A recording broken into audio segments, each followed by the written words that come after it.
Tracer un rectangle en utilisant seulement un compas et une règle non graduée, c'est-à-dire en n'utilisant pas d'équerre, c'est ce que nous allons apprendre à faire dans cette vidéo que vous retrouverez sur le site monclasseurdemaths.fr. Nous allons donc construire un rectangle sans utiliser d'équerre. Il est à noter que nous allons tracer un rectangle sans qu'il y ait de dimension imposée sur les mesures de ses côtés. Alors pour cette construction, nous allons utiliser une des propriétés du rectangle qui nous dit qu'un rectangle a ses diagonales qui sont de même mesure et qui se coupent en leur milieu. Alors si je représente un rectangle et que je trace ses diagonales, donc les deux diagonales du rectangle ont la même mesure et ont le même milieu. Alors pour faire cette construction, je vais commencer par tracer deux droites sécantes qui serviront de support aux deux diagonales.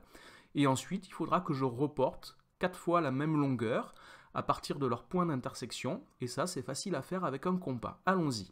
Alors, je vais commencer par prendre une règle et tracer mes deux diagonales. En tout cas, les deux droites qui vont supporter les diagonales.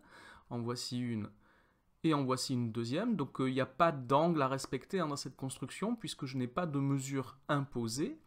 Donc, les diagonales se coupent en leur milieu.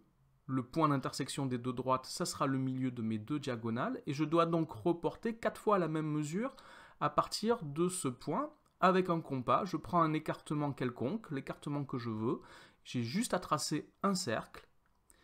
Et les points d'intersection entre ce cercle et les deux droites que j'ai tracées, ce sont les sommets du rectangle. En effet, ici, j'ai 4 fois la même longueur. J'ai donc deux diagonales qui ont la même mesure et qui se coupent en leur milieu.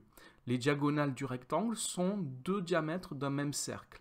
Alors le codage ici est important puisqu'il explique la méthode de construction. J'ai tracé les diagonales et je peux représenter donc mon rectangle dont les diagonales sont deux diamètres du même cercle.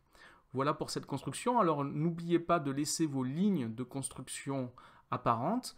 Moi j'ai tracé un petit peu épais ici sur l'écran, mais vous pouvez tracer un petit peu plus fin, et le cercle, c'est pas la peine de le construire en entier, on peut juste se contenter des 4 points d'intersection avec les deux droites sécantes. Voilà pour cette méthode qui est simple et rapide pour tracer un rectangle sans utiliser d'équerre. Cette vidéo est maintenant terminée, merci de l'avoir regardée, n'oubliez pas de lui donner un j'aime et de vous abonner à la chaîne. Au revoir.